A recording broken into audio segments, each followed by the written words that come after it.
നമസ്കാരം. തിങ്കളാഴ്ച ഡൽഹിയിലുണ്ടായ സ്ഫോടനത്തിന്റെ നടുക്കത്തിൽ നിന്ന് രാജ്യം ഇതുവരെ മുക്തമായിട്ടില്ല. അന്വേഷണം ഏറ്റെടുത്ത NIA additional director general Vijay സാഖറെയുടെ നേതൃത്വത്തിൽ 10 അംഗ SIT രൂപീകരിച്ച് അന്വേഷണം ഊർജിതമാക്കി. രാജ്യത്തെ ഞെട്ടിച്ച വൈറ്റ് കോളർ ഫരീദാബാദ് മൊഡ്യൂൾ പ്രധാനമായും പ്രവർത്തിച്ചത് അൽ ഫലാഹ് സർവകലാശാല കേന്ദ്രീകരിച്ചാണ്. ഉമർ മുതൽ മുസാമിൻ വരെ 6 ഡോക്ടർമാരുടെ പങ്കാണ് ഇതുവരെ അന്വേഷണ സംഘം കണ്ടെത്തിയിരിക്കുന്നത്. ഭീകരാക്രമണമെന്ന് ഔദ്യോഗിക സ്ഥിരീകരണമില്ലെങ്കിലും ഭീകരാക്രമണത്തിന്റെ തുർക്കി ബന്ധം ഉൾപ്പെടെയുള്ള വിഷയങ്ങളും ജയ്ഷെ മുഹമ്മദ് ബന്ധവും അന്വേഷണ പരിധിയിലാണ്. പ്രധാനമന്ത്രിയുടെ നേതൃത്വത്തിൽ ചേർന്ന സുരക്ഷാ കാര്യങ്ങൾക്കായുള്ള ക്യാബിനറ്റ് സമിതി നിലവിലെ സാഹചര്യം വിലയിരുത്തുന്നു. ആക്രമണത്തിന് ഉത്തരവാദികളായവരെ നിയമത്തിന് മുന്നിൽ കൊണ്ടുവരുമെന്ന് പ്രധാനമന്ത്രി ആവർത്തിക്കുമ്പോൾ സുരക്ഷാ വീഴ്ചയിൽ ചോദ്യങ്ങൾ ഉന്നയിച്ച് കേന്ദ്ര സർക്കാരിനെ പ്രതിരോധത്തിലാക്കുകയാണ് പ്രതിപക്ഷം. ഈ വിഷയമാണ് നമ്മൾ ഇന്ന് ചർച്ച ചെയ്യുന്നത്. വൈറ്റ് കോളർ ഭീകരർക്ക് പിന്നിലാര്?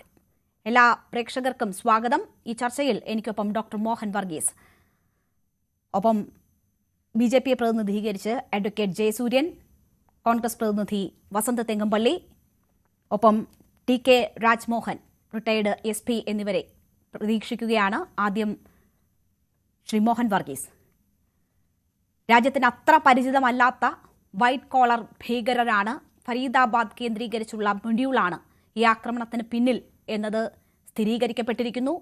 അതിൽ എത്ര പേർ ഉൾപ്പെട്ടിരിക്കുന്നു എന്നത് സംബന്ധിച്ചൊക്കെയുള്ള അന്വേഷണങ്ങൾ നടന്നുകൊണ്ടിരിക്കുകയാണ്. ഈ ഭീകരാക്രമണം അത് രാജ്യത്തിനകത്തു നിന്നുള്ള ഭീകര ശക്തികളാണ് നേരിട്ട് ഉൾപ്പെട്ടിട്ടുള്ളതെങ്കിൽ പോലും അവർക്ക് എവിടെ നിന്നൊക്കെ സഹായം ലഭിച്ചു എന്നതുൾപ്പെടെയുള്ള കാര്യങ്ങൾ അന്വേഷണ പരിധിയിലുണ്ട് എന്നതാണ് മനസ്സിലാക്കുന്നത്. അപ്പോൾ പോലും ഇന്ന് ബുധനാഴ്ച പോലും നമ്മൾ ഇതൊരു ഭീകരാക്രമണമാണ് എന്ന് സ്ഥിരീകരിക്കാത്ത സാഹചര്യവുമുണ്ട്. അത്തരമൊരു ഔദ്യോഗിക സ്ഥിരീകരണം ഉണ്ടായിട്ടില്ല. നമ്മൾ അതിനെ എങ്ങനെ നോക്കിക്കാണണം? ഇത് ഭീകരാക്രമണം എന്ന് പറഞ്ഞുകൊണ്ട് മുന്നോട്ട് പോകുന്നതാണോ, അതോ വിവരങ്ങൾ ശേഖരിച്ച് പൂർണ്ണ വിവരങ്ങളുടെ അടിസ്ഥാനത്തിൽ പ്രതികരിക്കുന്നതാണോ യഥാർത്ഥ രീതി? എന്തുകൊണ്ടാകും അത്തരമൊരു ഔദ്യോഗിക പ്രഖ്യാപനം വൈകുന്നത്? ഔദ്യോഗിക പ്രഖ്യാപനം വൈകുന്നത് ഇന്ത്യ വളരെ റെസ്പോൺസിബിൾ ഒരു രാജ്യം ആയതുകൊണ്ടാണ്. എന്തെങ്കിലും ഒരു സംഭവം നടക്കുമ്പോൾ അത് ഇന്ന രീതിയിലാണ് എന്ന് അതിൻ്റെ രീതിശാസ്ത്രം മാത്രം വെച്ചുകൊണ്ട് ഇതൊരു ഭീകരാക്രമണമാണ് എന്ന് കൃത്യമായി പറയാനാവില്ലാത്തത് കൊണ്ട് എല്ലാ തെളിവുകളും ഹാജരായതിനു ശേഷം ന്യായമായ തെളിവുകളുടെ സഹായത്തോടെ മാത്രം ക്യാബിനറ്റിൻ്റെ സുരക്ഷാ സമിതിയുടെ യോഗത്തിന് ശേഷം ഒരുപക്ഷെ പ്രഖ്യാപനങ്ങൾ ഉണ്ടായേക്കാം. നോക്കൂ, എല്ലാ അർത്ഥത്തിലും ഇതൊരു ഭീകര ആക്രമണമായി പ്രഥമദൃഷ്ട്യാ കാണണമെങ്കിൽ കൃത്യമായൊരു ടാർഗറ്റ് ഉണ്ടാവണം. ആ ടാർഗറ്റിലേക്ക് ഒരു ഒബ്ജക്റ്റ് ഇടിച്ചു കയറുകയോ ഒരു ചാവേർ അവിടെ വെച്ച് പൊട്ടിത്തെറിക്കുകയോ വേണം.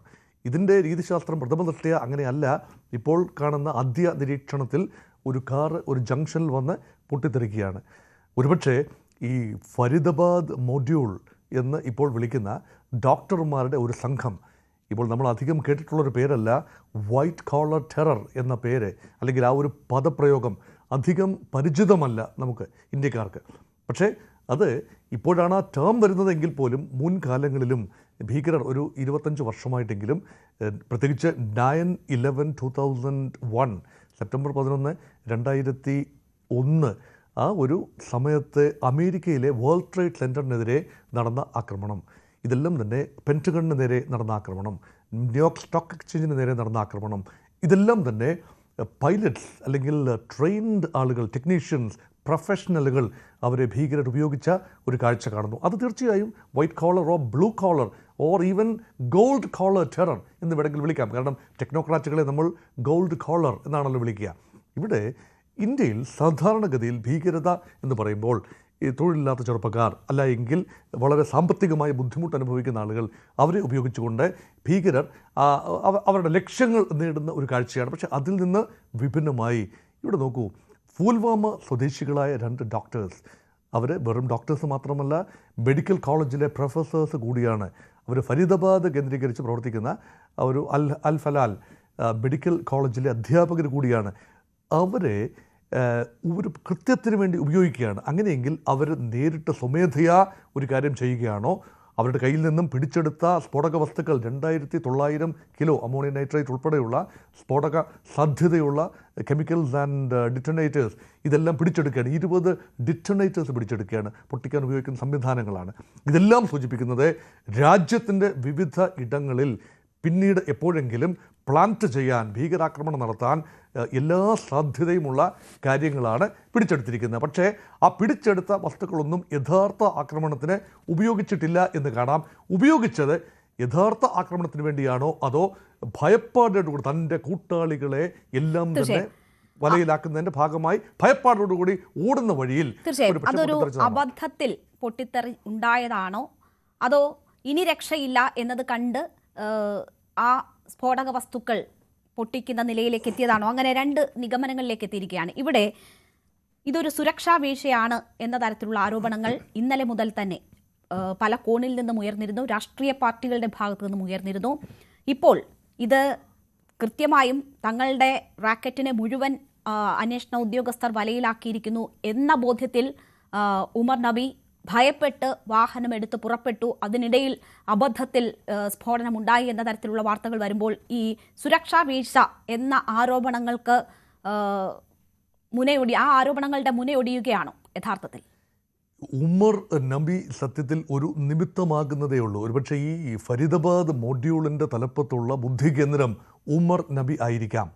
പക്ഷേ അദ്ദേഹത്തെ ഇൻഡോക്ട്രിനേറ്റ് ചെയ്തെടുക്കാനുള്ളൊരു സംവിധാനം, അതിലേക്കാണ് രാജ്യത്തിൻ്റെ ശ്രദ്ധ പതിയേണ്ടത്. ഭീകരത വെറുതെ ഉണ്ടാകുന്നതല്ല. ഒരു ഡോക്ടർക്കും ഭീകരനാകാൻ കഴിയില്ല സാധാരണഗതിയിൽ. ഈ ഭീകരതയുടെ വിത്തുകൾ അടിച്ചേൽപ്പിക്കുന്ന ഇൻഡോക്ട്രിനേഷൻ പ്രോസസ്, അതിന് പിന്നിലെ ബുദ്ധി കേന്ദ്രം, അത് ജയ്ഷെ മുഹമ്മദ് ആണോ മറ്റേതെങ്കിലും ഭീകര സംഘടനയാണോ, ഇവിടെയാണ് അന്വേഷണം എത്തേണ്ടത്. ഇവിടെ നോക്കൂ, ഈ ഉമർ എന്ന് പറയുന്ന ഡോക്ടർ, അദ്ദേഹം പുൽവാമ സ്വദേശിയാണ്. അദ്ദേഹത്തിൻ്റെ ഒരു പങ്കാളിയും പുൽവാമ സ്വദേശി തന്നെയാണ്.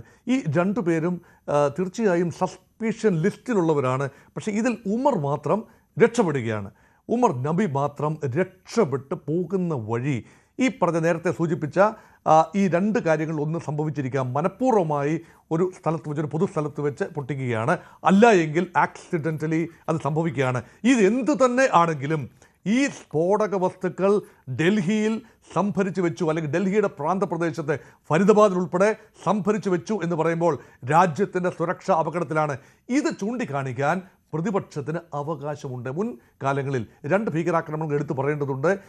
പുൽവാമയിൽ 2019 നടന്ന ഭീകരാക്രമണവും കുറച്ച് മാസങ്ങൾക്ക് മുമ്പ് പഹൽഗാമിൽ നടന്ന ഭീകരാക്രമണവും അതിൻ്റെ രീതികൾ നോക്കിക്കഴിഞ്ഞാൽ പ്രതിപക്ഷം ആദ്യ കുറേ ദിവസം സംയമനം പാലിക്കുകയും ആഴ്ചകൾക്ക് ശേഷം വലിയ രീതിയിൽ ഗവൺമെൻറ്റിനെ വിമർശിക്കുകയും സുരക്ഷാ വീഴ്ചയിൽ വിമർശിക്കുകയും ചെയ്തതിൽ നിന്നും ചെറിയ ഒരു മാറ്റം ഇവിടെ കാണുന്നു.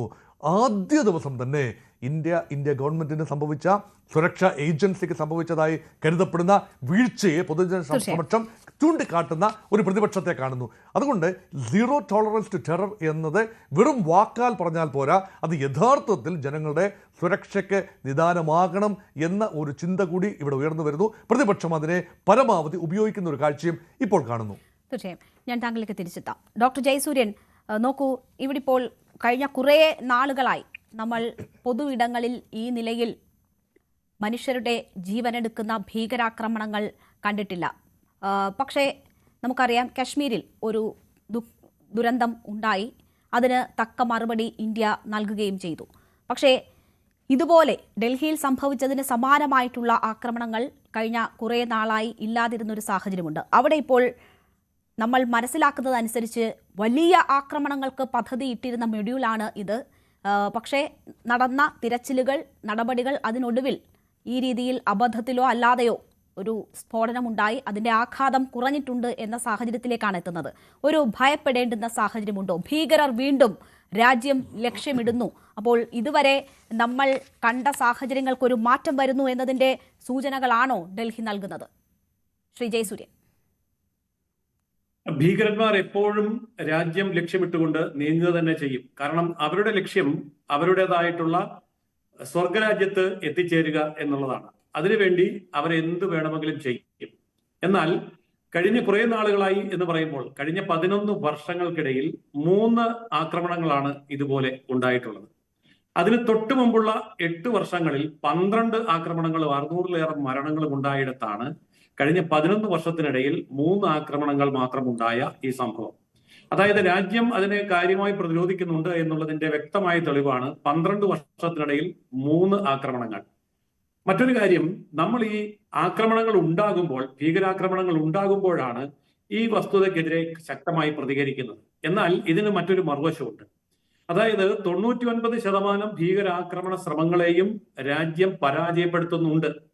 അങ്ങനെ പരാജയപ്പെടുത്തുന്ന സമയത്ത് അതൊരു വാർത്തയേ ആകുന്നില്ല. ഭീകരന്മാരെ പിടികൂടിയെന്നോ, അല്ലെങ്കിൽ ഭീകരന്മാർക്ക് വേണ്ടി വലവിരിച്ചുവെന്നോ, ഭീകരന്മാരെ തുരത്തി ഓടിച്ചുവെന്നോ, അല്ലെങ്കിൽ സ്ഫോടക വസ്തുക്കൾ കണ്ടെത്തി. ജയസൂര്യൻ, ഞാൻ ഒന്ന് ഇടപെടുകയാണ്. ഇപ്പോൾ സുരക്ഷാ കാര്യങ്ങൾക്കായുള്ള ക്യാബിനറ്റ് യോഗം പൂർത്തിയായിരിക്കുന്നു എന്ന വിവരമാണ് വരുന്നത്. കേന്ദ്രമന്ത്രി അശ്വിനി വൈഷ്ണവ് മാധ്യമങ്ങളെ കാണുന്നു. सबसे पहला एक नया एक्सपोर्ट प्रमोशन मिशन लॉन्च किया गया है 25,060 करोड़ रुपीस का। बहुत ही कॉम्प्रिहेंसिव मिशन है, इसके डिटेल में मैं जाऊंगा। दूसरा, क्रेडिट गारंटी स्कीम एक्सपोर्टर्स के लिए। आज की जो परिस्थितियां हैं उन परिस्थितियों में क्रेडिटर्स, हमारे एक्सपोर्टर्स को कैसे सपोर्ट करें, उसके लिए credit guarantee scheme 20,000 crore rupees की आज अप्रूव हुई है कैबिनेट में माननीय प्रधानमंत्री जी के नेतृत्व में। और तीसरा, हमारे जो क्रिटिकल मिनरल्स का प्रोडक्शन है उसके ऊपर कानून में एक अमेंडमेंट किया गया है, जिससे कि critical mineral production can increase in our country.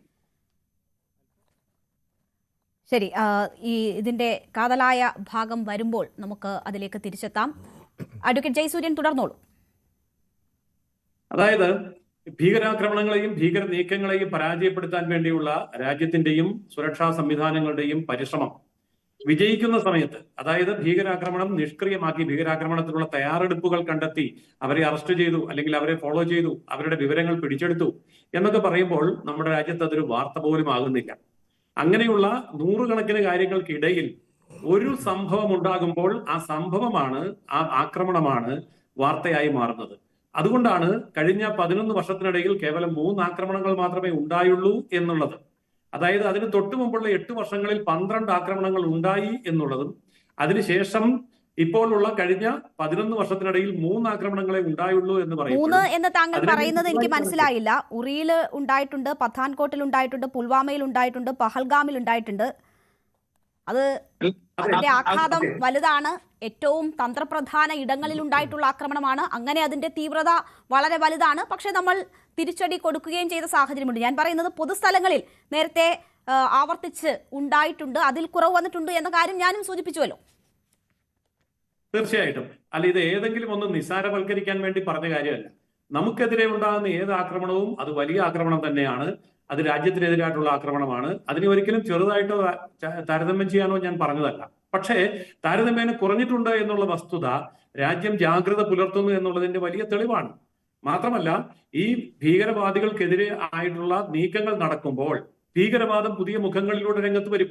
അങ്ങനെ രംഗത്ത് വരുന്നതിനെ പലപ്പോഴും നമ്മൾ അപലപിക്കാറുമുണ്ട്. അപലപിക്കുമ്പോൾ അപലപിക്കുന്നവരെ അപലപിക്കുന്ന ഒരു സ്വഭാവവും നമ്മുടെ സമൂഹത്തിനുണ്ട്. ആദ്യകാലങ്ങളിൽ എന്താണ് പറഞ്ഞിരുന്നത്? പട്ടിണി കൊണ്ടാണ്, ദാരിദ്ര്യം കൊണ്ടാണ് ഭീകരത ഉണ്ടാകുന്നത്, അതുകൊണ്ട് അവർക്ക് തൊഴിൽ കൊടുക്കൂ, വിദ്യാഭ്യാസം കൊടുക്കൂ എന്നാണ്. ഇത് മെഡിക്കൽ കോളേജിലെ പ്രൊഫസർമാർക്ക് വിദ്യാഭ്യാസവും തൊഴിലും ഇല്ലാത്തത് കൊണ്ടല്ല. പിന്നെ എന്തുകൊണ്ടാണ്?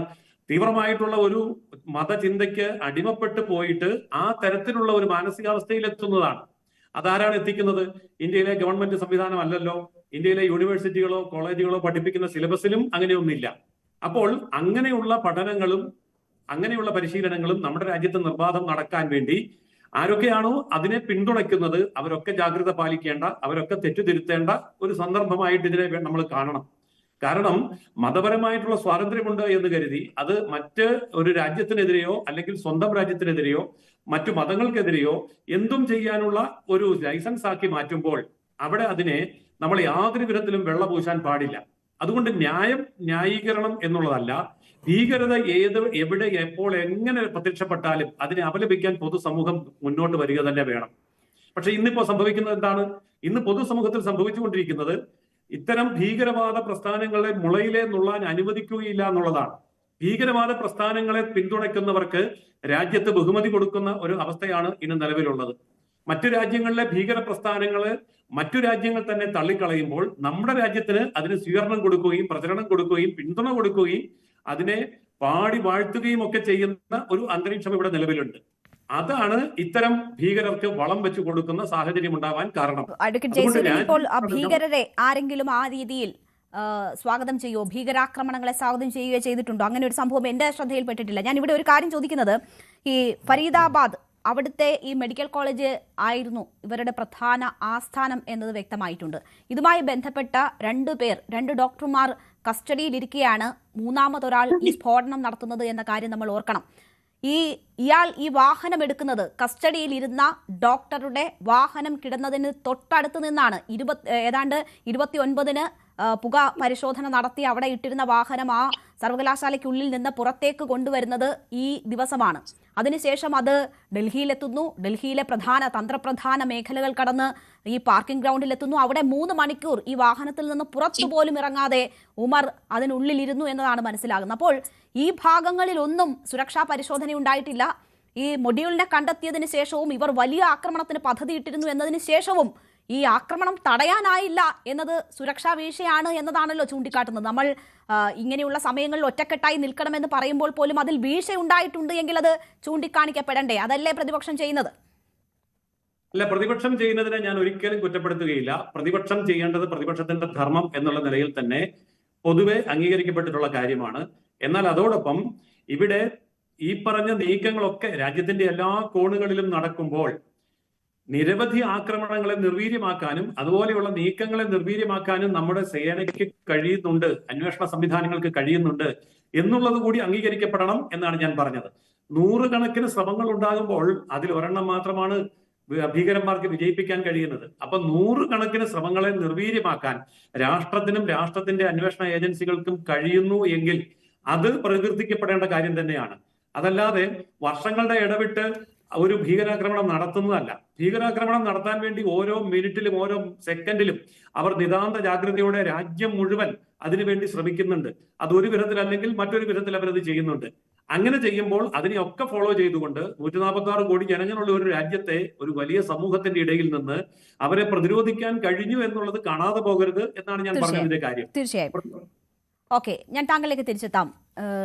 ശ്രീ വസന്ത് തെങ്ങുംപള്ളി, നോക്കൂ, ഭീകരാക്രമണം എന്നത് പൂർണ്ണമായും ചെറുക്കുക സാധ്യമാണോ എന്നൊരു ചോദ്യമുണ്ട്. നമുക്കറിയാം, അങ്ങേയറ്റം സുരക്ഷ അവകാശപ്പെടുന്നവർക്ക് ഒപ്പം തന്നെ വികസിത രാഷ്ട്രങ്ങൾക്കൊന്നും ഭീകരാക്രമണത്തെ പൂർണ്ണമായും തുടച്ചു നീക്കാൻ കഴിഞ്ഞിട്ടില്ല. അപ്പോൾ ഇന്ത്യയും അതിൽ നിന്ന് ഒരു എക്സെപ്ഷൻ അല്ല.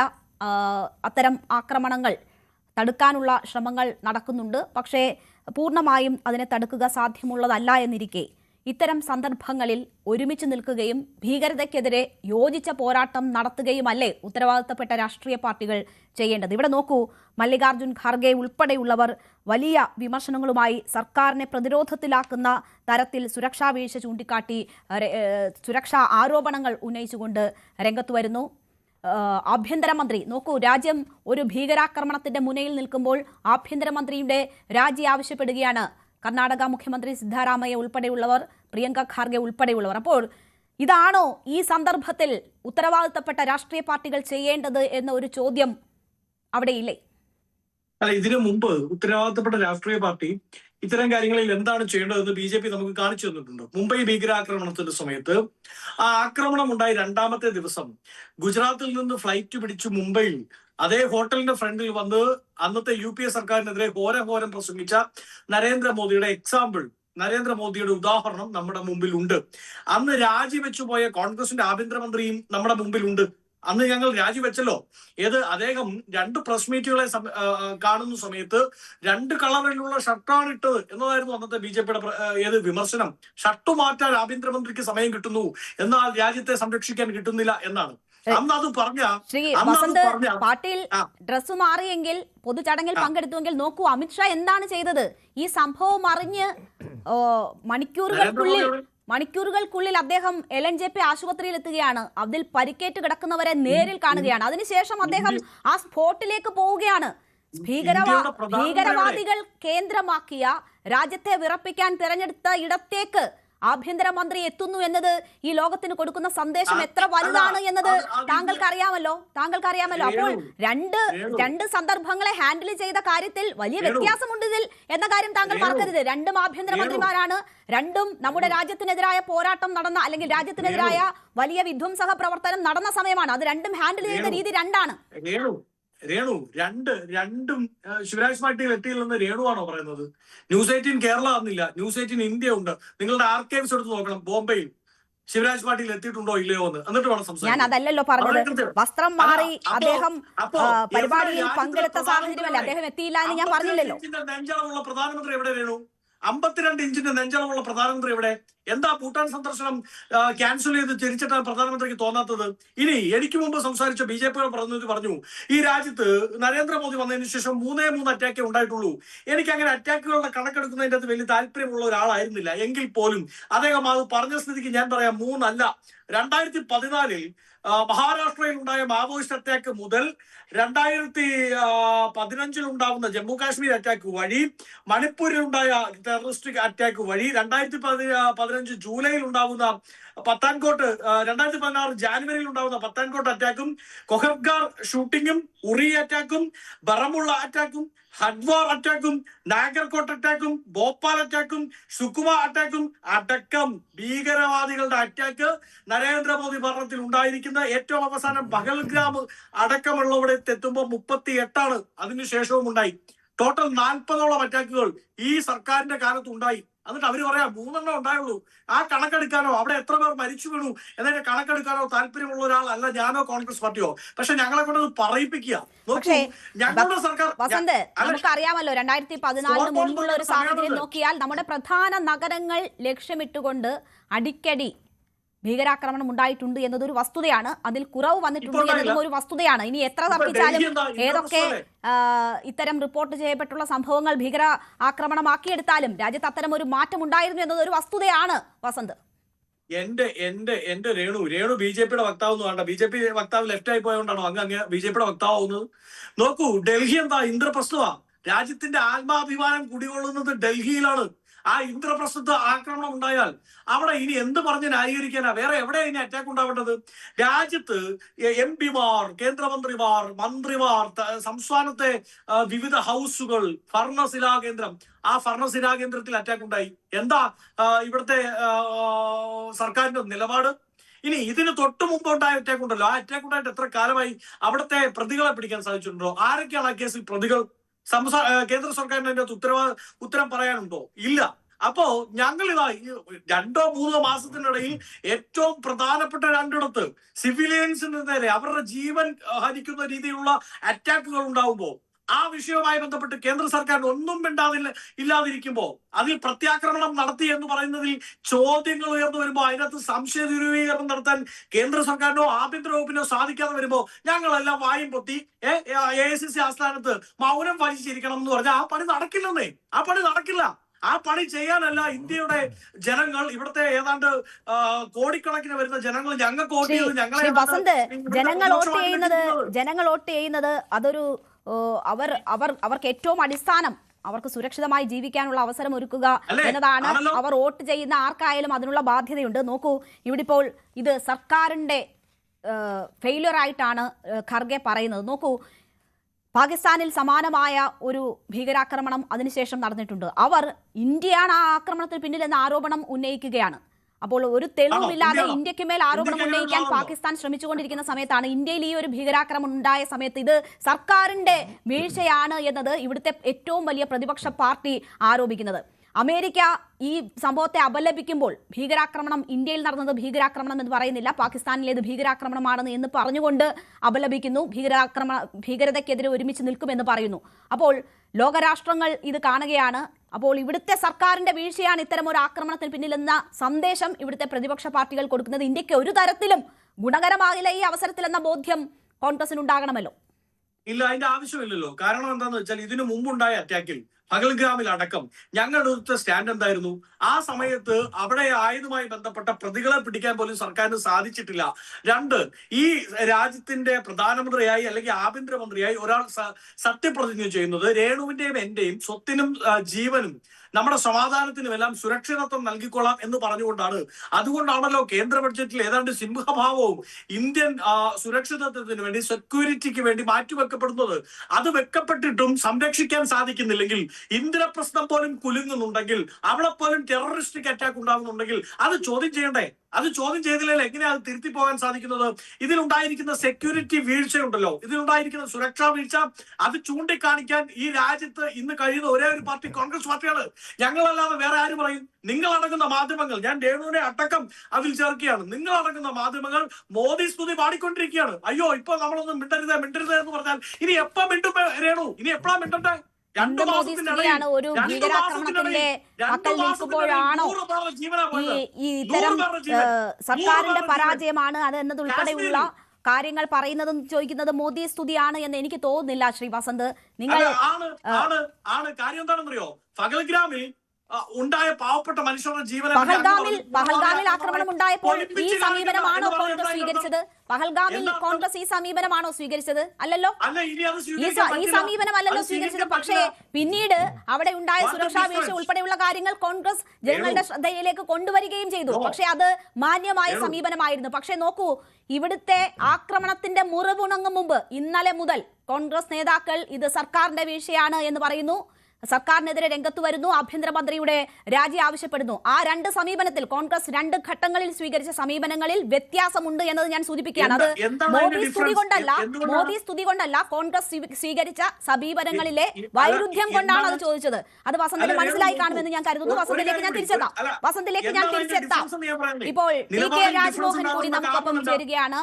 Retired SP Shri T K. Rajmohan, Vijay സാഖറയുടെ നേതൃത്വത്തിലുള്ള 10 അംഗ SIT രൂപീകരിച്ചാണ് ഈ ഡൽഹി സ്ഫോടനത്തിൽ അന്വേഷണം നടക്കുന്നത്. താങ്കൾക്ക് ഒരു പക്ഷേ വ്യക്തിപരമായി കൂടി പരിചയമുള്ള വ്യക്തിയായിരിക്കും.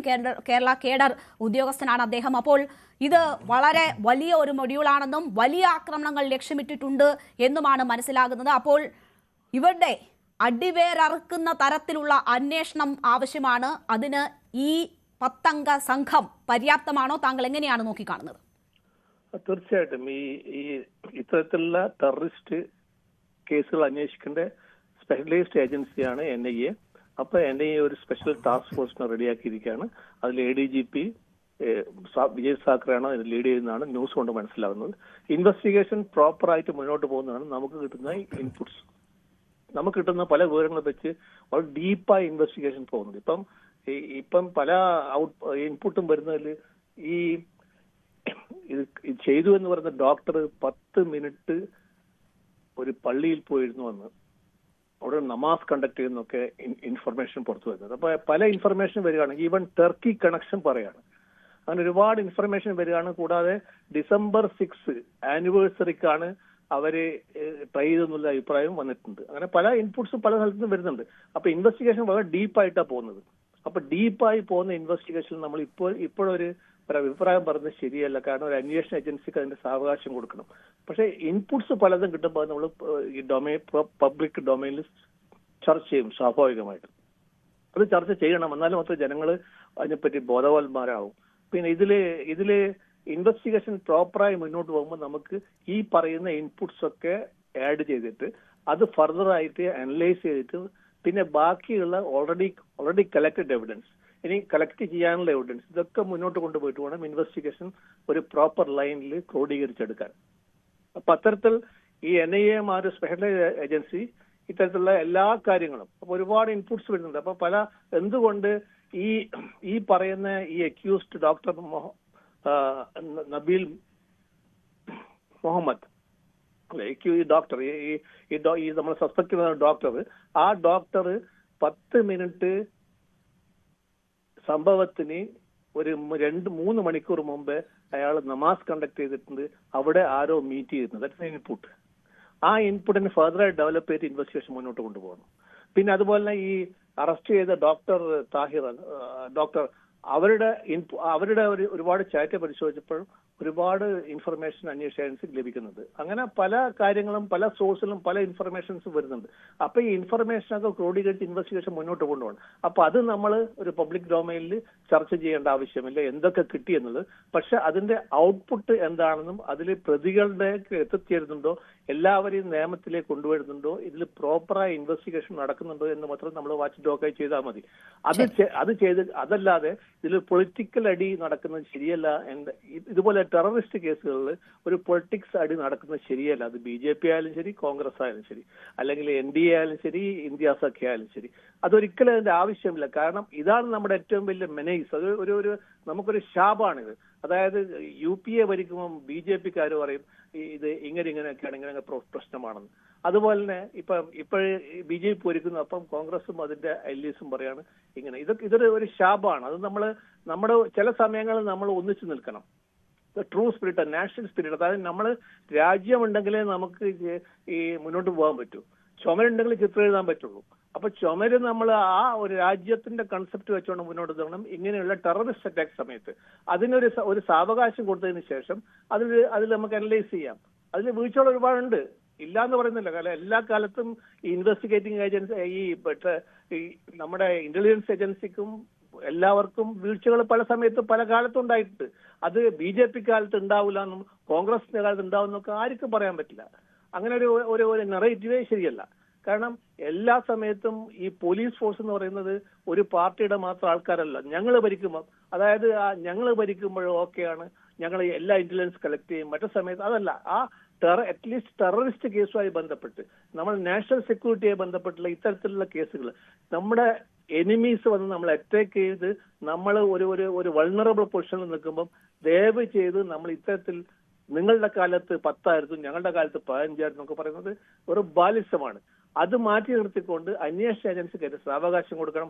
ആ സാവകാശം കൊടുത്ത് മുന്നോട്ട് പോയി കഴിഞ്ഞും അതിൽ വല്ല വീഴ്ചകളും പറ്റുന്നുണ്ടെങ്കിൽ ഡെഫിനറ്റ് അന്നേരം നമ്മൾ അതിനെ നമ്മൾ ഒരു ആ ലെവലിൽ ക്രിട്ടിസൈസ് ചെയ്ത് കാര്യങ്ങൾ മുന്നോട്ട് പോകണം. പിന്നെ ഭരണകക്ഷി എന്ന നിലയിൽ സ്വാഭാവികമായിട്ട് ഒരു മോറൽ ബൂസ്റ്റ് അന്വേഷണ ഏജൻസി കൊടുക്കേണ്ട ഉത്തരവാദിത്വം ഭരണകക്ഷിക്കുണ്ട്. അതേസമയം വല്ല വീഴ്ചകളുണ്ടെങ്കിൽ അത് വിമർശിക്കേണ്ട ഉത്തരവാദിത്വം ഒപ്പോസിഷനുണ്ട്, ഓഫ് കോഴ്സ്. പക്ഷെ അറ്റ്ലീസ്റ്റ് ഈ ടെറർ റിലേറ്റഡ് കേസസിൽ വരുമ്പോൾ രാജ്യത്തിന്റെ അഖണ്ഡതയെ ബാധിക്കുന്ന നമ്മുടെ ശത്രുക്കൾ നമ്മളെ മേൽ അറ്റാക്ക് ചെയ്യാൻ വേണ്ടി വരുന്ന സമയത്ത് നമ്മൾ കുറച്ചുകൂടി സംയമനം എല്ലാ പാർട്ടിക്കാരും പാലിക്കണം എന്നാണ് എനിക്ക് പറയാനുള്ളത്. ശരി, ഞാൻ താങ്കളിലേക്ക് വീണ്ടും തിരിച്ചെത്താം. ദയവായി തുടരണം. മറ്റ് അതിഥികളിലേക്കും എത്താം ചെറിയൊരു ഇടവേളയ്ക്ക് ശേഷം.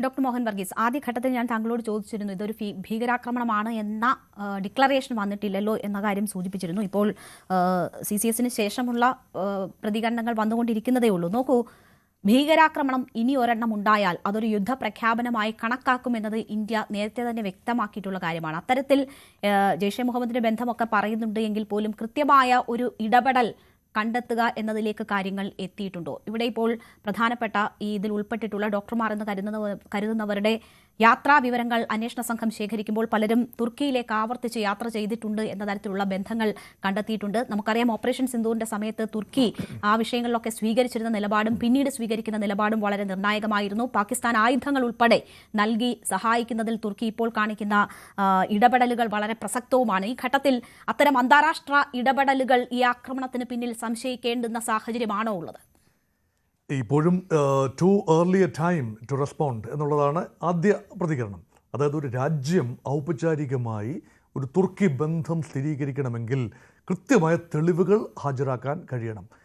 തുർക്കിയുടെ ഭാഗത്തു നിന്ന് ഓപ്പറേഷൻ സിന്ധൂറിൻ്റെ സമയത്തുണ്ടായ ചില റിമാർക്സ് അത് ഇന്ത്യയെ വല്ലാതെ അലോസരപ്പെടുത്തിയിരുന്നു എന്നത് സത്യമാണ്.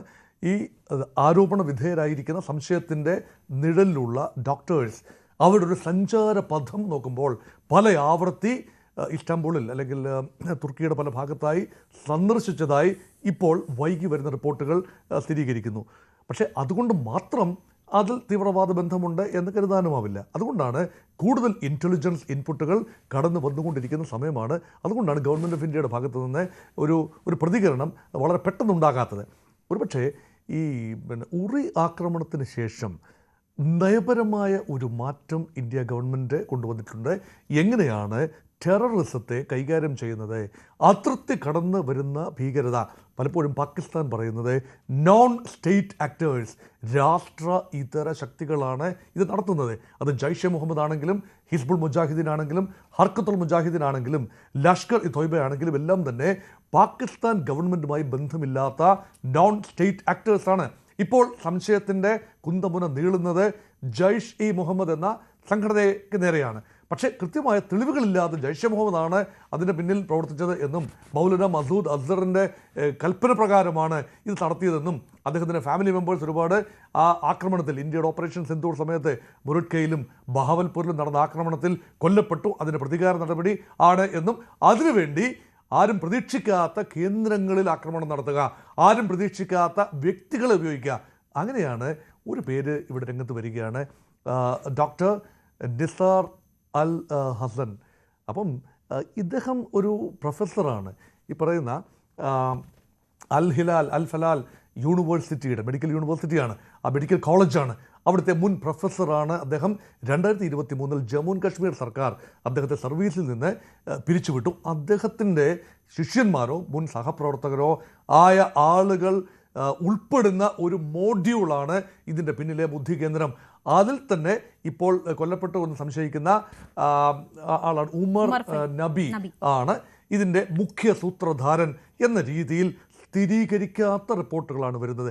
സ്ഥിരീകരിക്കാത്ത റിപ്പോർട്ടുകൾ ഒരുപക്ഷെ മാധ്യമങ്ങൾക്ക് ചർച്ച ചെയ്യാൻ സാധിക്കും, പക്ഷേ ഗവൺമെൻറ് ഓഫ് ഇന്ത്യക്ക് ഒരു നിലപാടെടുക്കണമെങ്കിൽ പറ്റില്ല. പക്ഷേ നോക്കൂ, ഗവൺമെൻറ് ഓഫ് ഇന്ത്യയുടെ ഒരു പോളിസി മാറിയിരിക്കുന്നു. ആ പോളിസി അനുസരിച്ച് അതിർത്തി കടന്നു വരുന്ന ഭീകരത നോൺ സ്റ്റേറ്റ് ആക്ടേഴ്സിൻ്റെ ഭാഗത്തു നിന്നാണ് കടന്നു വരുന്നതെങ്കിൽ പോലും അത് Pakistan state is at war with India എന്ന കണക്കിൽ പാകിസ്ഥാൻ തിരിച്ചടി കൊടുക്കാൻ ഉള്ള സന്നദ്ധതയാണ് പോളിസി തീരുമാനം. അങ്ങനെയെങ്കിൽ മന്ത്രിസഭാ ഉപസമിതി അല്ലെങ്കിൽ സുരക്ഷാകാര്യ ഉപസമിതിയുടെ യോഗം കഴിഞ്ഞ് വ്യക്തമായ കാര്യങ്ങൾ വരുമ്പോൾ ഭീകരബന്ധമാണ് അതിൽ പാകിസ്ഥാൻ കേന്ദ്രീകൃതമായ ഏതെങ്കിലും ഒരു സംഘടനയുടെ ബന്ധം സ്ഥിരീകരിക്കപ്പെട്ടാൽ ഓപ്പറേഷൻ സിന്ദൂർ തുടരും എന്ന ഇന്ത്യയുടെ നയം, ആ നയം ഒരുപക്ഷെ പ്രാവർത്തികമാക്കേണ്ട അന്തരീക്ഷമുണ്ടാകും. പക്ഷെ അതിലേക്കുള്ള സ്ഥിരീകരണത്തിന് വേണ്ടിയാണ് ഈ നിമിഷങ്ങളിൽ ഹീനിയസ് ടെറർ ഇൻസിഡന്റ് എന്നതാണ് union cabinet passes resolution on Delhi blast എന്ന വിവരങ്ങൾ വരുന്നുണ്ട്. അപ്പോൾ ഇതൊരു ടെറർ അറ്റാക്ക് ആണ് എന്നത് സ്ഥിരീകരിക്കപ്പെടുന്ന ഒരു സാഹചര്യം,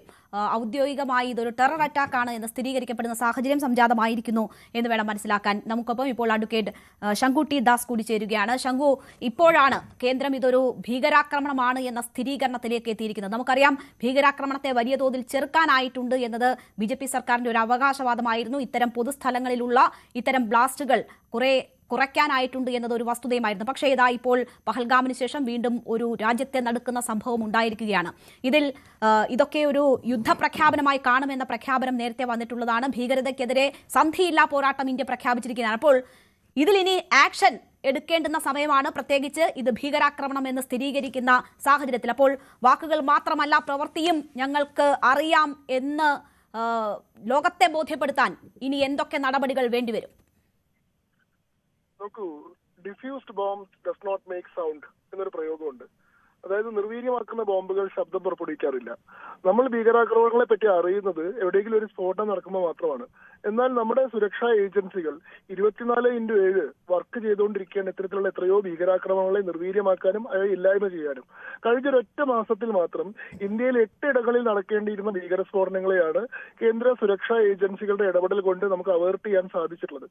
ഈ കേസ് പോലും ഇപ്പൊ ഈ ഉമർ നബി എന്ന് പറയുന്ന ആളുടെ നേതൃത്വത്തിൽ നടന്നിട്ടുള്ള ഭീകരാക്രമണമാണെങ്കിൽ പോലും ഈ മൊഡ്യൂളിനെ കംപ്ലീറ്റ് ആയിട്ട് അറസ്റ്റ് ചെയ്യപ്പെട്ടതായിരുന്നു. കഴിഞ്ഞ ദിവസം ജമ്മു ആൻഡ് കാശ്മീർ ഹരിയാന പോലീസിന്റെ സംയുക്തമായിട്ടുള്ള റെയ്ഡിൽ 4ഓളം ഡോക്ടർമാരും ഈ കേസുമായി ബന്ധപ്പെട്ട് നിൽക്കുന്ന ഒരുപാട് ആളുകളും അറസ്റ്റ് ചെയ്യപ്പെടുകയും ഈ മൊഡ്യൂൾ ഏതാണ്ട് ഡിഫ്യൂസ് ചെയ്യപ്പെടുകയും ചെയ്തപ്പോൾ ഈ വിവരം കിട്ടിയതിന്റെ അടിസ്ഥാനത്തിൽ പരിഭ്രാന്തനായി പുറത്തുപോയിട്ടാണ് ഈ ആക്രമണം ഉണ്ടാക്കിയത്. അതായത് ഒരൊറ്റ മിസ്സിംഗ് ലിങ്ക് ആണ് ഈ കേസിൽ ഉണ്ടായിട്ടുള്ളത് എന്നുള്ളത് കാണണം. അതിന്റെ അടിസ്ഥാനത്തിൽ നമ്മൾ വലിയ സുരക്ഷാ വീഴ്ചയാണ് സംഭവിച്ചിട്ടുള്ളത്. രാജ്യത്ത് നമ്മുടെ അവകാശവാദങ്ങൾ മുഴുവൻ തകർന്നു എന്നൊന്നും പറയുന്നത് ശരിയാണെന്ന് ഞാൻ കരുതുന്നില്ല. 2014 പക്ഷേ ശങ്കു, ഞാൻ ഇടപെടുന്നതിൽ ക്ഷമിക്കുക. അത് ഇവരെ പിടികൂടിയതിന് ശേഷം ഇത്രയധികം സഞ്ചരിച്ച് ഡൽഹി പോലൊരു സ്ഥലത്തെത്തി അവിടെ ആ ചാന്ദിനി ചൗക്കിന്റെ പാർക്കിംഗ് ഏരിയയിൽ മാത്രം 3 മണിക്കൂർ കാത്തിരുന്നു, ആ കാറിൽ നിന്ന് ഇറങ്ങുക പോലും ചെയ്യാതെ. അപ്പോൾ ഒരു പരിശോധനയും ഈ ഘട്ടത്തിൽ ഒന്നും ഉണ്ടായിട്ടില്ല എന്നതൊരു വസ്തുതയാണ്. നോക്കൂ, ഈ ഭീകരാക്രമണം നടത്തിയിട്ടുള്ള ആള് ഇന്ത്യയുടെ പൗരനായിട്ടുള്ള ഒരാളാണ്. അയാൾ ഒരു ക്രോസ് ബോർഡർ ടെററിസ്റ്റ് അല്ല. പാകിസ്ഥാനിൽ നിന്നോ മറ്റേതെങ്കിലും രാജ്യത്തിനോ ഇന്ത്യയിലേക്ക് നുഴഞ്ഞു കയറി സുരക്ഷാ ഏജൻസികളെ മുഴുവൻ വെല്ലുവിളിച്ച് നടത്തിയിട്ടുള്ള സ്ഫോടനമല്ല. നമ്മുടെ കോടിക്കണക്കിന് വരുന്ന പൗരന്മാരെ മുഴുവൻ 24/7 സർവൈലൻസിൽ നിർത്തുക എന്ന് പറയുന്ന ഒരു രാജ്യത്തെ സംബന്ധിച്ചിടത്തോളം നടക്കാത്തതാണ്. ആരൊക്കെയാണ് റാഡിക്കലൈസ്ഡ് ആവുന്നത്, ആരൊക്കെയാണ് എപ്പോഴൊക്കെയാണ് ഭീകരവാദികളായി പരിവർത്തനം ചെയ്യപ്പെടുന്നത്, എപ്പോഴാണ് ഇവർ പൊട്ടിത്തെറിക്കാൻ തീരുമാനിക്കുന്നത്, ഇത് നമുക്ക് ഏജൻസികൾക്ക് കണ്ടുപിടിക്കാൻ കഴിയുന്ന ഒരു കാര്യമല്ല. നമുക്ക് ഇതുമായി ബന്ധപ്പെട്ട നെറ്റ്വർക്കുകളെ ഐഡന്റിഫൈ ചെയ്യുകയും ആ നെറ്റ്വർക്കുകളെ ഡിഫ്യൂസ് ചെയ്യുകയും ചെയ്യാന്ന് പറയുന്നത് സിസ്റ്റമാറ്റിക് ആയിട്ടുള്ള ഒരു പ്രവർത്തനമാണ് ചെയ്യുന്നത്. ഐസൊലേറ്റഡ് ആയിട്ടുള്ള ഇൻസിഡന്റുകൾ ഉണ്ടാവാം. പ്രത്യേകിച്ചും നമ്മുടെ പൗരന്മാർക്കിടയിൽ നിന്ന് തന്നെ ഭീകരവാദികളായി പരിവർത്തനം ചെയ്യപ്പെടുന്ന ആളുകൾ സ്വന്തം കപ്പാസിറ്റിയിൽ നടത്തുന്ന ഇത്തരത്തിലുള്ള സ്ഫോടനങ്ങളെ നമ്മൾ വലിയ അളവിൽ ഈ പറയുന്ന മൊഡ്യൂളിനെ തന്നെ ഞാൻ പറഞ്ഞല്ലോ, ഇതുമായി ബന്ധപ്പെട്ട് നിൽക്കുന്ന 20ഓളം ആളുകൾ ഇപ്പോൾ അറസ്റ്റ് ചെയ്യപ്പെട്ടിട്ടുണ്ട്.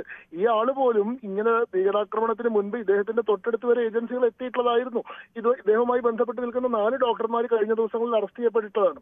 ഞാൻ പറഞ്ഞു വന്ന കാര്യം 2014-ലും 2025-നും ഇടയിൽ സിവിലിയൻ കാഷ്വാലിറ്റി സംഭവിക്കുന്ന ആകെ രണ്ടാമത്തെ സ്ഫോടനമാണിത്. അതായത് 2014 വരെ നമുക്ക് നോക്കുകയാണെങ്കിൽ 100ഓളം ബോംബ് സ്ഫോടനങ്ങളാണ് 2004 മുതൽ 2024 വരെ ഉണ്ടായിട്ടുള്ളത്.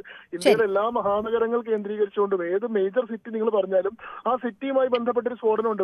ഇത് ആദ്യഘട്ടത്തിൽ ഈ വിഷയം നമ്മളിവിടെ ചർച്ച ചെയ്തത് കൊണ്ടാണ് ശങ്കു ഞാൻ ഇടപെടുന്നത്. ഇനി സമയക്കുറവുള്ളത് കൊണ്ടും ദയവായി എന്നോട് ക്ഷമിക്കുക.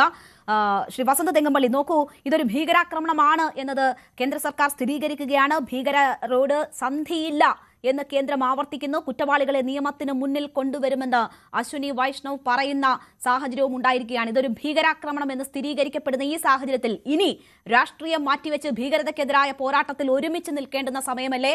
മറ്റ് വിമർശനങ്ങൾ അത് നിങ്ങൾക്ക് ഉന്നയിക്കേണ്ടിടത്ത് ഉന്നയിക്കേണ്ട സമയത്ത് ഉന്നയിക്കാം. പക്ഷേ ഭീകരതയ്ക്കെതിരായ പോരാട്ടം, സന്ധിയില്ലാത്ത പോരാട്ടം രാജ്യം പ്രഖ്യാപിക്കുമ്പോൾ ഒരുമിച്ച് നിൽക്കാനുള്ള ബാധ്യത പ്രതിപക്ഷത്തിനുണ്ട്.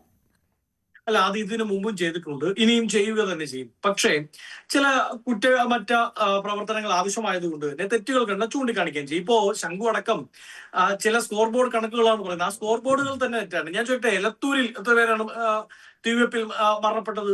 ആയതുമായി ബന്ധപ്പെട്ട് എന്താണ് എൻഐയുടെ നിലപാട്? നമ്മുടെ ചുറ്റുമുള്ളതിന്റെ കണക്കാണ് ഞാൻ പറയുന്നത്. അപ്പൊ 2014 മുതൽ 2025 വരെ പൊതുവിടങ്ങളിൽ ഉണ്ടായ ബ്ലാസ്റ്റുകൾ രണ്ടെണ്ണമല്ല.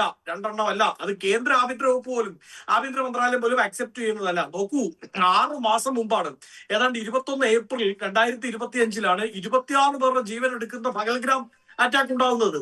അതിലെന്താണ് കേന്ദ്ര ആഭ്യന്തര വകുപ്പിന്റെ നിലപാട്? രണ്ടാമത്തേത് എന്ന് അദ്ദേഹം പറഞ്ഞു. എത്ര പേരെ അല്ലെന്ന് അയാൾ പറഞ്ഞത്, ശംഖു പറഞ്ഞത് 10 വർഷത്തിനിടയിൽ നിന്നാണ്. ഈ വർഷത്തിൽ മാത്രം ഇത് രണ്ടാമത്തതാണ്. അങ്ങനെയാണ് അക്സെപ്റ്റ് ചെയ്യാം. പഹൽഗ്രാമും ഇതും സിവിലിയൻസ് കാഷ്വാലിറ്റി ഉണ്ടാവുന്നത്. പക്ഷേ 10 വർഷത്തിനിടയിൽ സിവിലിയൻ കാഷ്വാലിറ്റി ഉണ്ടായ ഒരുപാട് അറ്റാക്കുകളുണ്ട്.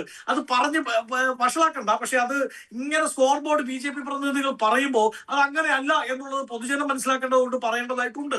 സിവിലിയൻ കാഷ്വാലിറ്റികൾ ഒരുപാട് സ്ഥലങ്ങളിൽ ഉണ്ടാകുന്നുണ്ട്. അത് 5 എണ്ണം 10 എണ്ണം ആകുമ്പോൾ നേഷൻ വൈഡ് ന്യൂസിലേക്ക് എത്തുന്നില്ല എന്നുള്ളതാണ്. പക്ഷെ എത്ര തന്നെയാണെങ്കിലും നോക്കൂ, 6 മാസം മുമ്പ് 26 പേരുടെ ജീവൻ എടുത്ത കാര്യത്തിൽ ഇതുവരെ സെൻട്രൽ ഗവൺമെന്റിന് ആരാണ് അതിന്റെ പിന്നിൽ പ്രവർത്തിച്ചതെന്നോ ഏത് സൂത്രധാരനെയാണ് പിടിക്കാൻ സാധിച്ചതെന്നോ പറയാൻ പറ്റിയിട്ടില്ല നമ്മളോട്.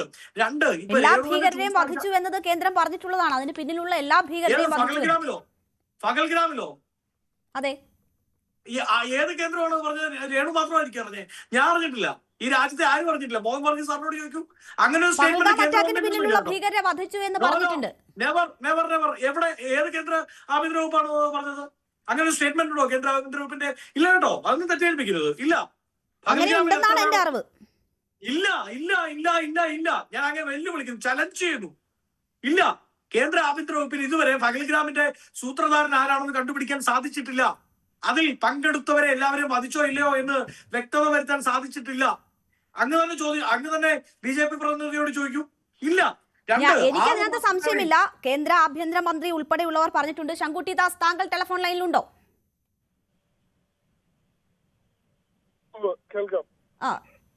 പഹൽഗാമിലെ ഭീകരരെ എല്ലാവരെയും കൊന്നു എന്ന് അമിത്ഷാ പറഞ്ഞത് ഞാൻ വിശ്വസിച്ചിട്ടുണ്ട്. അറിയപ്പെടുന്ന ജെയ്ഷെ മുഹമ്മദിന്റെ കശ്മീരിലെ പുതുക്കിയിട്ടുള്ള രൂപമാണ്. അതിന്റെ പിന്നിൽ പ്രവർത്തിച്ചിട്ടുള്ള 4 ഭീകരവാദികളെയും ഐഡന്റിഫൈ ചെയ്തിട്ടുണ്ട്. അതിൽ 3 പേരും എലിമിനേറ്റ് ചെയ്യപ്പെട്ടിട്ടുണ്ട്. ഇതിന്റെ പിന്നിൽ പ്രവർത്തിച്ചിട്ടുള്ള ഭീകര ക്യാമ്പുകൾ, അത് മുറീദ് കെയിലുള്ളതാണെങ്കിലും ജെയ്ഷെ മുഹമ്മദിന്റെ ക്യാമ്പായിട്ടുള്ള മുറീദ് കെയിലെ ക്യാമ്പാണെങ്കിലും ലഷ്കർ ഇ തൊയ്ബയുടെ ഫൈസാബാദ് എന്ന് പറയുന്ന ക്യാമ്പാണെങ്കിലും നമ്മുടെ 15 ടെററിസ്റ്റ് ക്യാമ്പ് അറ്റാക്കുകളിൽ തകർക്കപ്പെട്ടിട്ടുണ്ട്. ഇതിന്റെ പിന്നിലുള്ള ഉത്തരവാദികളായിട്ടുള്ള ആളുകൾ എല്ലാവരും രാജ്യത്തിന്റെ കടുത്ത ശിക്ഷ നേരിട്ട് കഴിഞ്ഞിട്ടുണ്ട് എന്നുള്ളതാണ് വസ്തുത. ഇതിലെ പ്രധാന ഭീകരരെ വധിച്ചിട്ടുണ്ട് രാഷ്ട്രം എന്നതാണ് അതിലെ വസ്തുത. വസന്ത് സമയക്കുറവ് കൊണ്ടാണ്, വളരെ പെട്ടെന്ന് ചുരുക്കി പറയും. ഒരിക്കലുമല്ല. അത് ലോക്സഭയിൽ അമിത്ഷാ പറഞ്ഞതാണ്. അമിത്ഷാ പറഞ്ഞിരിക്കുന്നത് 3 ടെററിസ്റ്റുകളെ കൊന്നു എന്നാണ്. അതിന്റെ സൂത്രധാരനെ കണ്ടെത്താൻ സാധിച്ചു എന്ന് അമിത്ഷായുടെ സ്റ്റേറ്റ്മെന്റിലില്ല, ലോക്സഭാ രേഖകളിലുണ്ട്. അങ്ങേക്ക് ഇത് പരിശോധിക്കാം. അതവിടെ നിൽക്കട്ടെ. ഞാൻ പറയുന്നത് 6 മാസത്തിനിടയിൽ സിവിലിയൻസിന് നേരെ ഉണ്ടാകുന്ന രണ്ടാമത്തെ ഏറ്റവും പ്രധാനപ്പെട്ട അറ്റാക്കാണിത്. അങ്ങനെയുള്ള ഒരു അറ്റാക്കിൽ കേന്ദ്രത്തിന് ഉത്തരം പറയാൻ ഇതുവരെ സാധിച്ചിട്ടില്ല എന്ന് മാത്രമല്ല, മുൻകാലങ്ങളിൽ കോൺഗ്രസ് സർക്കാരുകൾ ഉണ്ടായിരുന്ന സമയത്ത് ഏത് തരത്തിലാണോ BJP അറ്റാക്ക് ചെയ്തിരുന്നത്, ഏത് തരത്തിലാണോ അന്നത്തെ രാഷ്ട്രീയ നേതൃത്വത്തെ BJP വെല്ലുവിളിച്ചത്, അവരുടെ കഴിവുകേടിനെ ചൂണ്ടിക്കാണിച്ചത്, അതിപ്പോൾ BJP സ്വമേധയാ അക്സെപ്റ്റ് ചെയ്യണം. കേന്ദ്ര ആഭ്യന്തര വകുപ്പ് മന്ത്രി രാജിവെച്ച് രാജ്യത്തെ ജനങ്ങളോട് മാപ്പ് പറഞ്ഞിറങ്ങി പോകണം എന്നുള്ളതാണ്. ശരി, ഈ ഭീകരാക്രമണത്തിൽ ഉൾപ്പെട്ട എല്ലാവരെയും വധിച്ചിട്ടുണ്ട് എന്ന കാര്യമാണ് സ്ഥിരീകരിക്കപ്പെട്ടിട്ടുള്ളത്. ഞാൻ വസന്തിലേക്ക് തിരിച്ചു വരാൻ സമയം ഉണ്ടാകില്ല. ശ്രീ TK രാജ്മോഹൻ, താങ്കൾ ടെലിഫോൺ ലൈനിലുണ്ടോ? ശരി, ശ്രീ ടീച്ചർ, ഇപ്പോൾ ഇവിടെ ഏതാണ്ട് 3300 കിലോ സ്ഫോടക വസ്തുക്കൾ ഈ മൊഡ്യൂളിന്റെ ഭാഗമായിട്ട് അവരുടെ കൈവശം ഉണ്ടായിരുന്നു എന്നാണ് മനസ്സിലാകുന്നത്. അതിൽ 2900 കിലോ മാത്രമാണ് പിടിച്ചെടുക്കാനായിട്ടുള്ളത്. അപ്പോൾ ബാക്കി എവിടെ എന്നൊരു ചോദ്യം ഇപ്പോഴുമുണ്ട്. ഇപ്പോൾ ഏതാണ്ട് വൈകുന്നേരം വരെ ഇവരുടെ രണ്ടാമത്തെ കാർ ഇക്കോസ്പോർട്ട് സംബന്ധിച്ച് വിവരങ്ങളില്ലായിരുന്നു. അപ്പോൾ അത് ഒരു ആശങ്കയായി സാധാരണ ജനങ്ങൾക്കിടയിൽ വരെ ഉണ്ടായിരുന്നു. ഈ മൊഡ്യൂളിന്റെ ഇവർ പ്ലാൻ ചെയ്ത എല്ലാ ആക്രമണങ്ങളും ഇല്ലാണ്ടാക്കാൻ നമുക്ക് കഴിഞ്ഞു എന്ന് ഈ ഘട്ടത്തിൽ നമുക്ക് വിശ്വസിക്കാൻ കഴിയുമോ? ഈ സ്ഫോടക വസ്തുക്കൾ, ഇവർ ശേഖരിച്ച സ്ഫോടക വസ്തുക്കളിൽ ഇനിയും 300 കിലോ കണ്ടെത്താനുണ്ട് എന്ന തരത്തിലൊക്കെ വരുന്ന വിവരങ്ങൾ ഏതെങ്കിലും തരത്തിൽ ആശങ്കപ്പെടുത്തുന്നതാണോ? ഈ ഭീതി തൽക്കാലത്തേക്കെങ്കിലും ഒഴിഞ്ഞിരിക്കുന്നു എന്ന് നമുക്ക് കരുതാനാകുമോ? ഇല്ല, തീർച്ചയായിട്ടും ഇല്ല. കാരണം ഇത് ആശങ്ക ഉണ്ടാക്കുന്ന കാര്യങ്ങളുണ്ട്. ഇതിന്റെ പിറകിൽ ഇനി ഇതിന്റെ ഒരു ഇൻവെസ്റ്റിഗേഷൻ മുന്നോട്ട് പോകണം. ഈ ലൂസ് എൻഡ് എവിടേക്കാണുള്ളത്, ഈ എന്തുകൊണ്ടാണ് ബാക്കിയുള്ള ഈ സ്ഫോടക വസ്തുക്കൾ നമ്മൾ കണ്ടെടുത്തിട്ടില്ല. അതുപോലെ 3 കാറുകളുടെ കാര്യം പറഞ്ഞു. ഇപ്പൊ 2 കാറിന്റെ അക്കൗണ്ടബിലിറ്റി ആയി, 3ാമത്തെ കാർ എവിടെയാണെന്ന് നമുക്ക് മനസ്സിലായിട്ടില്ല. അതുപോലെ തന്നെ ഇതിന്റെ വൈഡ് റാമിഫിക്കേഷൻ എന്താണെന്ന് ഇതുവരെ മനസ്സിലായിട്ടില്ല. നമ്മൾ ഇൻവെസ്റ്റിഗേഷൻ മുന്നോട്ട് കൊണ്ടുപോവാണ്. നമുക്ക് ഇൻവെസ്റ്റിഗേഷൻ മുന്നോട്ട് കൊണ്ടുപോകും. അതേസമയം തന്നെ ബാക്കി ഇൻപുട്സും ഇന്റലിജൻസ് ഇൻപുട്സും ഒക്കെ വരുമ്പോൾ തീർച്ചയായിട്ടും നമുക്ക് കണ്ടെത്താൻ പറ്റും. പക്ഷെ ഇത് ഇനിയും സിസ്റ്റമാറ്റിക് ആയിട്ട് മുന്നോട്ട് പോകണം. നമ്മൾ ഈ അങ്ങോട്ടും ഇങ്ങോട്ടും കേട്ടിട്ടില്ല പല കാര്യങ്ങളും പൊതുസമൂഹത്തിൽ ചർച്ച ചെയ്യുന്ന മാതിരിയല്ല ഒരു കേസ് ഇൻവെസ്റ്റിഗേഷൻ, സ്പെഷ്യലി ഈ ടെററിസ്റ്റ് മോഡ്യൂൾ സ്റ്റൈലിലെ ഇൻവെസ്റ്റിഗേഷൻ. അപ്പൊ സ്വാഭാവികമായിട്ടും അതിൽ ഇറ്റ്സ് ഹാർഡ്, വളരെ പെയിൻഫുൾ ആണ് കാര്യങ്ങൾ. ഓരോ കാര്യങ്ങളും അനലൈസ് ചെയ്യണം. ചില സമയം ഫെയിലിയർ ആവും, ചില സമയം ലൂസ് എൻഡ് ഉണ്ടാവില്ല. അവിടെ ഡെഡ് എൻഡിലേക്ക് ഇൻവെസ്റ്റിഗേഷൻ മുന്നോട്ട് പോകും. അങ്ങനെ പല പ്രശ്നങ്ങളും ഉണ്ടാവും. പക്ഷെ ഈ പറഞ്ഞ ആശങ്ക തീർച്ചയായിട്ടും ഉണ്ട്. നമുക്ക് വരും ദിവസങ്ങളിൽ കൂടുതൽ ജാഗരൂകരായിട്ട് നമ്മുടെ സെക്യൂരിറ്റി അപ്പാരറ്റസ് എല്ലാ സംസ്ഥാനത്തെയും ഈ സംശയങ്ങൾ ഉദിക്കുന്ന എല്ലാ സ്ഥലത്തും നമ്മൾ വളരെ കെയർഫുൾ ആയിരിക്കണം. കൂടാതെ ഈ ബാക്കിയുള്ള ഈ സ്ഫോടക വസ്തുക്കൾ എവിടെ എത്തുന്നു, 3ാമത്തെ വെഹിക്കിൾ എവിടെയാണ് നമുക്ക് ലൊക്കേറ്റ് ചെയ്യണം. അതുപോലെ ഇവരുടെ ഈ മൊഡ്യൂളിന്റെ ഈ സ്പെഷ്യലായ ഇപ്പൊ അറേസ് ചെയ്ത ഈ ഡോക്ടേഴ്സും എഞ്ചിനീയേഴ്സും അല്ല, അങ്ങനെ കുറെ കൂടി ഈ പ്രൊഫഷണലി ക്വാളിഫൈഡ് ആൾക്കാർ ഉള്ള മൊഡ്യൂളാണ് ഇപ്പോൾ നമ്മൾ പുറത്തു കൊണ്ടുവന്നിരിക്കുന്നത്. ആ മൊഡ്യൂളിന്റെ ബാക്കി ആക്ടിവിറ്റി എന്താണെന്നും ആരാണ് സ്ലീപ്പർ സെൽസും ഡെഫിനറ്റ് ആയിരിക്കും ലോക്കൽ സപ്പോർട്ട് തീർച്ചയായിട്ടും ഉണ്ട്. ഇന്ത്യക്കകത്ത് സപ്പോർട്ട് കിട്ടുന്നുണ്ട്. ആ സപ്പോർട്ട് എവിടെയാണെന്ന് കൂടി കണ്ടെത്തി മുന്നോട്ട് പോയാൽ മാത്രമേ ഈ ആശങ്ക അകറ്റാൻ പറ്റൂ. ഡോക്ടർ മോഹൻ വർഗീസ്, നോക്കൂ, ഭീകരതയ്ക്കെതിരെ സന്ധിയില്ലാത്ത പോരാട്ടം വീണ്ടും ആവർത്തിക്കുമ്പോൾ ഇനിയും കൂടുതൽ ഊർജിതമായി കണ്ണു തുറന്നിരിക്കേണ്ടുന്ന ദിവസങ്ങളാണോ ഇന്ത്യയെ സംബന്ധിച്ച് മുന്നിലുള്ളത്? തീർച്ചയായും ഹ്രസ്വമായി പറയാം. ഡിബേറ്റിന്റെ അവസാന ഘട്ടത്തിലേക്ക് വരുമ്പോൾ ജാഗരൂകരായിരിക്കേണ്ട അവസ്ഥയാണ്. കാരണം ഇത് രാജ്യത്തെ പൗരന്മാരാണ്. BJP പ്രതിനിധി ഉൾപ്പെടെ ഇവിടെ അഡ്മിറ്റ് ചെയ്യുന്നൊരു കാര്യമാണ്. ഇവിടെ അതിർത്തി കടന്നു വന്ന ആളുകളല്ല, മറിച്ച് രാജ്യത്തിനുള്ളിൽ തന്നെ ഉള്ള സ്ലീപ്പർ സെല്ലുകളും ഈ പറയുന്ന മോഡ്യൂളുകളും എല്ലാം ഹൈപ്പർ ആക്റ്റീവായി മാറുകയാണെങ്കിൽ the dagger is within the body. ആ രീതിയിൽ സംഭവിച്ചാൽ തീർച്ചയായും ജാഗരൂകരായിരിക്കുക എന്നതേ ഉള്ളൂ. ഇത് രാഷ്ട്രീയത്തിന് അതീതമായി കാണേണ്ട ഒരു വിഷയമാണ്. കക്ഷി രാഷ്ട്രീയത്തിന് അതീതമായി ദേശീയ സുരക്ഷയെ സംബന്ധിച്ച വിഷയങ്ങൾ കാണേണ്ടതുണ്ട്. പോരായ്മകളുണ്ടെങ്കിൽ ചൂണ്ടിക്കാണിക്കുന്നതിൽ വിരോധമല്ല. എങ്കിലും നോക്കൂ, രാഷ്ട്രത്തിൻ്റെ പ്രഥമ ചുമതല അത് പാർട്ടി അനുസരിച്ചല്ല. ചുമതല ജനങ്ങളുടെ ജീവനും സ്വത്തിനും ഉറപ്പുവരുത്തുക. രാജ്യം തന്നെ ഉണ്ടായത് അതിനു വേണ്ടിയാണ്, ജനങ്ങളുടെ ജീവനും സ്വത്തിനും ഉറപ്പുവരുത്താൻ വേണ്ടിയാണ്. ആ ഒരു കണക്കിൽ നോക്കുമ്പോൾ രാജ്യം ഒരുമിച്ച് നിൽക്കേണ്ട ഒരു സമയമാണ്. ഭീകരതയെ ഒരുമിച്ചുള്ള സെക്യൂരിറ്റി ഇൻപുട്ടിലൂടെയും പൊതുജനത്തിന്റെ അവയർനെസ്സിലൂടെയും മാത്രമേ തടുക്കാനാവൂ എന്നുകൂടി നമ്മൾ ഓർത്തിരിക്കണം. തീർച്ചയായും എന്തായാലും ഭീകരതയോട് വിട്ടുവീഴ്ചയില്ല എന്നതാണ് കേന്ദ്ര നിലപാട്. ഡൽഹിയിൽ നടന്നത് ഭീകരാക്രമണമാണ് എന്നത് സ്ഥിരീകരിക്കപ്പെടുന്ന ഒരു സാഹചര്യം കൂടി വന്നിരിക്കുന്നു. ഇനിയും ജാഗ്രതയോടുകൂടി ഭീകരതയ്ക്കെതിരെ ഒന്നിച്ച് മുന്നോട്ട് പോകേണ്ടുന്ന സാഹചര്യമാണ്. വളരെ നന്ദി ചർച്ചയിൽ പങ്കെടുത്ത എല്ലാ അതിഥികൾക്കും. ഇടവേളയ്ക്ക് ശേഷം ന്യൂസ് at 9 കാണാം. നമസ്കാരം.